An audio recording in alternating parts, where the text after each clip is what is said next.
పాకిస్తాన్లో భారీ పేలుడు సంభవించింది. ఇస్లామాబాద్ హైకోర్టు సమీపంలో కారు పేలింది. 5గురు మృతి చెందారు. మరొక 30 మందికి గాయాలయ్యాయి. కోర్టు కాంప్లెక్స్ పార్కింగ్లో ఉన్న కారులో పేలుడు సంభవించింది. గాయపడ్డ వారిలో లాయర్లు, సామాన్య పౌరులు ఉన్నారు. చాలా దూరం పేలుడు శబ్దం వినిపించింది. కోర్టు కాంప్లెక్స్ మూసివేశారు. ఇస్లామాబాద్లో హై అలర్ట్ కొనసాగుతుంది. అత్యంత భయానకంగా ప్రమాద దృశ్యాలున్నాయి. ఢిల్లీ పేలుడు జరిగి 24 గంటలు కూడా గడవక ముందే పాకిస్తాన్లో భారీ బ్లాస్ట్ చోటు చేసుకుంది. పాకిస్తాన్లో చోటు చేసుకున్న భారీ పేలుడుకు సంబంధించిన దృశ్యాలు మనం చూస్తూ ఉన్నాం. Disturbing visuals on big TV screen.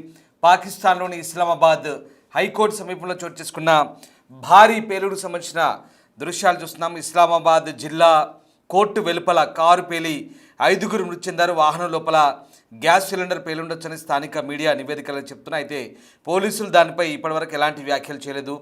ఇస్లామాబాద్లోని స్థానిక కోర్టు వెలుపల మంగళవారం మధ్యాహ్నం జరిగిన పేలుడులో కనీసం 5గురు మరణించగా 11 మంది గాయపడ్డారు. పేలుడుకు గల కారణాలు వెంటనే తెలియరాలేదు.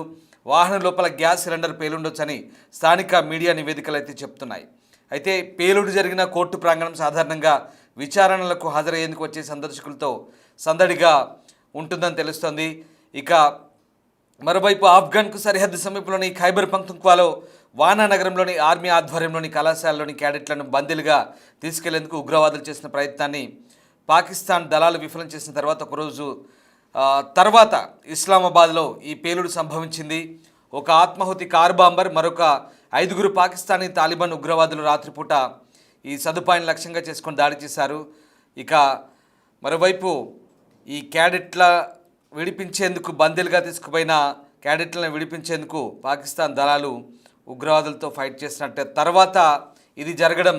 అక్కడ ఈ పేలుడుకు కారణం ఎవరనే దానిపై ప్రస్తుతం లోతుగా దర్యాప్తు జరుగుతోంది. మరోవైపు పాకిస్తాన్లో కారు బాంబు పేలుడు చోటు చేసుకోవడంతో 5గురు మృతి చెందిన ఘటన ఒకసారిగా కలకలం రేపింది. దానికి సంబంధించిన దృశ్యాలు చూస్తున్నాం. కోర్టు ఆవరణలో ఈ పేలుడు సంభవించింది. అయితే ఈ పేలుడుకు కారణం ఎవరు, పేలుడు ఎలా సంభవించింది అనే దానిపై ప్రస్తుతం దర్యాప్తు కొనసాగుతున్నట్టుగా తెలుస్తుంది. ఒకసారి అక్కడ పేలుడు దృశ్యాలు చూద్దాం.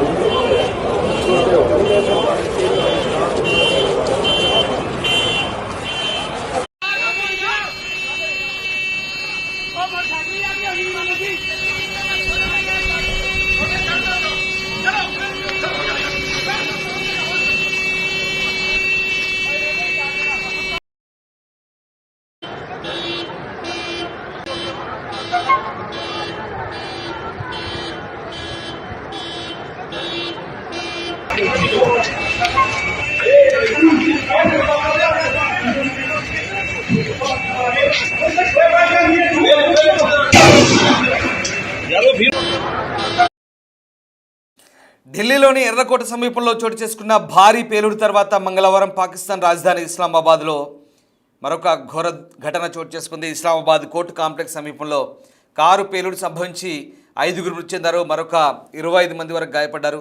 మధ్యాహ్నం 12:30కు ఈ విస్ఫోటనం జరిగినట్టు తెలుస్తోంది. ఆ సమయానికి కోర్టు కాంప్లెక్స్ పరిసరాలు రద్దీగా ఉండడంతో అక్కడున్న న్యాయవాదులు, ప్రజల్లో తీవ్ర భయాందోళన నెలకొన్నాయి.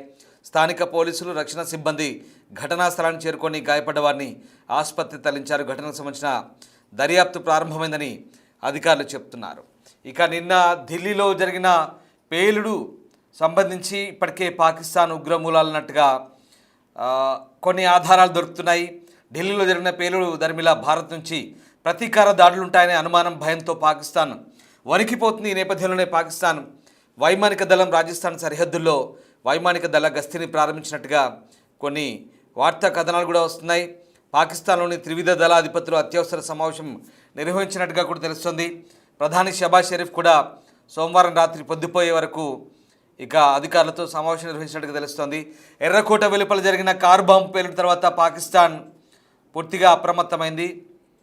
ఏదైనా భారత్ నుంచి దాడి జరిగితే తక్షణం ప్రతీకారం తీర్చుకునేందుకు అక్కడి వ్యవస్థలను పాకిస్తాన్ యాక్టివ్ చేసినట్టుగా తెలుస్తోంది. భారత్ నుంచి ముందస్తు దాడి లేదా ఇతర సైనిక చర్యను ఊహించి పాక్ ఈ తరహా నిఘా కొనసాగిస్తున్నట్టుగా తెలుస్తోంది. ఇక మొత్తం మీద భారత్లో ఎర్రకోట పేలుడు తర్వాత పాకిస్తాన్లో పేలుడు సంభవించింది. ఇది నిన్న భారత్లో పేలుడు సంభవిస్తే ఇవాళ పాకిస్తాన్లో పేలుడు సంభవించింది. భారత్లో పేలుళ్లకు కుట్రలు చేస్తున్నారు, స్పాన్సర్ టెర్రరిజాన్ని ప్రోత్సహిస్తున్నారు, ప్రాయోజిత తీవ్రవాదాన్ని ప్రోత్సహిస్తూ డబ్బులు ఇస్తూ ఇక్కడ స్లీపర్ సెల్స్ను ఏర్పాటు చేసి భారత్లో అశాంతి సృష్టించేందుకు ప్రయత్నిస్తున్నారు.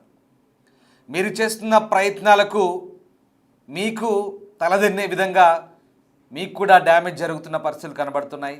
పాకిస్తాన్ వాళ్ళు ఎప్పుడైతే భారత్లో ఇలాంటి స్పాన్సర్ టెర్రరిజాన్ని ప్రోత్సహిస్తున్నారో అక్కడ కూడా ప్రతీకారం బదులు తీర్చుకుంటున్నట్టుగా ప్రస్తుతం ఆ ఘటనలు కనబడుతున్నాయి. కానీ ఆ ప్రతీకారం, ఆ బదులు ఎవరు తీర్చుకుంటున్నారనేది మాత్రం ఇప్పుడు అదొక ప్రశ్నార్థకంగా మారుతుంది. బహుశా ఈ పేర్లు చూస్తే ఇది అలాంటివేనా అనే సందేహం కలగక మానదు.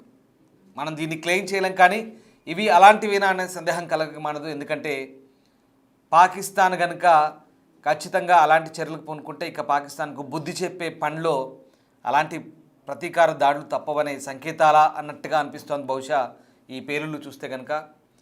ప్రస్తుతం పాకిస్తాన్లోని ఇస్లామాబాద్ కోర్టు దగ్గర జరిగిన పేలుళ్ళలో 5 చనిపోయారు, మరొక 25 మంది పైగా గాయపడ్డట్టుగా తెలుస్తుంది. కోర్టు కాంప్లెక్స్ పార్కింగ్లో ఉన్న కారులో ఈ పేలుడు సంభవించినట్టుగా చెప్తున్నారు. సో మొత్తం మీద పాకిస్తాన్లో జరిగిన పేలుళ్ళలో దాదాపు 5 మందికి పైగా చనిపోయారు, మృతుల సంఖ్య పెరిగే అవకాశం కనిపిస్తుంది. ఢిల్లీ పేలుళ్ళ తర్వాత పాకిస్తాన్ పేలుళ్ళతో ఒక్కసారిగా అక్కడ కూడా ఉద్రిక్త వాతావరణం చోటు చేసుకుంది. ఢిల్లీ సమీపంలో చోటు చేసుకున్న భారీ పేలుడు తర్వాత ఇస్లామాబాద్లో ఈ పేలుళ్ళు చోటు చేసుకోవడం ఆ ప్రాంతంలో ఒక్కసారిగా ఉద్రిక్తతకు దారితీసింది. మీరు చూస్తున్న దృశ్యాలు ఇస్లామాబాద్లోని కోర్టు వెలుపల చోటు చేసుకున్న దృశ్యాలు. బహుశా దెబ్బకు దెబ్బ అన్న మాదిరిగా పరిస్థితులు తయారవుతున్నాయా?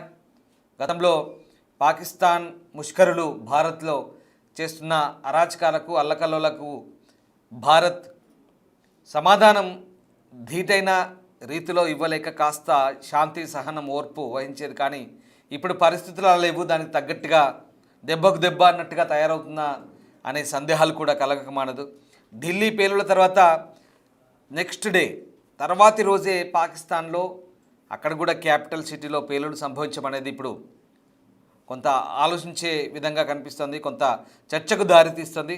మొత్తం మీద పాకిస్తాన్లో కూడా ఈ పేలులతో అక్కడి పౌరులు 5 మరణించారు, 10ల సంఖ్యలో గాయపడ్డారు. ప్రస్తుతం అక్కడ కూడా పేలుల కారణం ఎవరనే అంశంపై దర్యాప్తు జరుగుతుంది. అయితే అక్కడ పాకిస్తాన్ తెహ్రీక్ తాలిబాన్ పాకిస్తాన్, అలాగే ఇంకా ఇతర తీవ్రవాద సంస్థలతో అక్కడ వాళ్ళు కూడా పోరాటాలు చేస్తున్నారు. అక్కడ తీవ్రవాద సంస్థలు కూడా వాళ్ళని టార్గెట్ చేస్తున్నాయి. బహుశా మొన్న కిడ్నాప్ గురయ్యారు, బందీలుగా కొంతమంది పాకిస్తానీ పౌరులు లేదా విద్యార్థులు బందీలుగా గురయ్యారు. సో ఆ క్రమంలోనే ఈ సంఘటన జరిగిందా, మరి ఏం జరిగింది అనేది ఇంకా తెలియాల్సింది. మొత్తం మీద పాకిస్తాన్లో కూడా బాంబు పేలుతో ఒక్కసారిగా చర్చనీయాంశంగా మారుతుంది.